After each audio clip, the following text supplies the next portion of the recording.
It's a big beast. Dude, this thing's extra beastie though. And this thing has like a little flat deck. Flatten out for extra paddle power. It's got a lot of girth.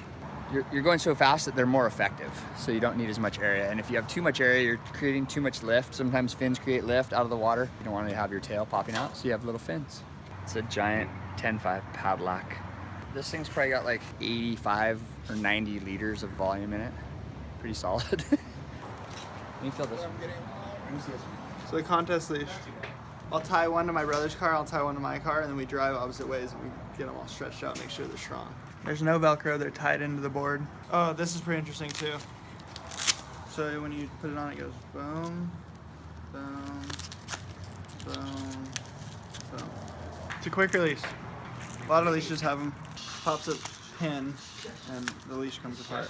This is my training food. Fresh beets from the garden. All those guys on Stab that said I have a shitty garden.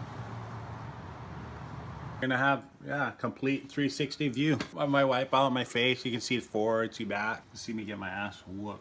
This is actually the first time I'm actually gonna look at this one. It got dropped off the other day. I'm just trying to feel something thick and wide so I can paddle. So 10.5, 22, 3 3/4. He said this is the biggest, widest, sickest board in shape. All the ligaments in my arm are still torn, so paddling hurts. Shot of cortisone on Tuesday night might help out. If you gotta wear a vest, you shouldn't be out there. I've been hearing, you know, these vests, guys pulling and the thing not opening up, so I don't wanna have to reach and pull and not come up. Eddie wouldn't wear a vest. When I get older, I'll use them. There's no strategy, you know, let's try and live. Make the drop, at the very least make the shoulder. You know, it's been 7 years since we ran the Eddie the last time. As far as I'm concerned, I could die before they run the next one, so I'm gonna take my chances and get me some bombs. As far as the Eddie goes, I think I'm gonna be sitting on the beach all day as first alternate. Yeah, let's kick Slater out. Well, because of him, I got into the PI challenge. Thanks, Slater. I'll be out there at dark, for sure. Hopefully getting in. I think they said they're gonna start at 7:45 on the email.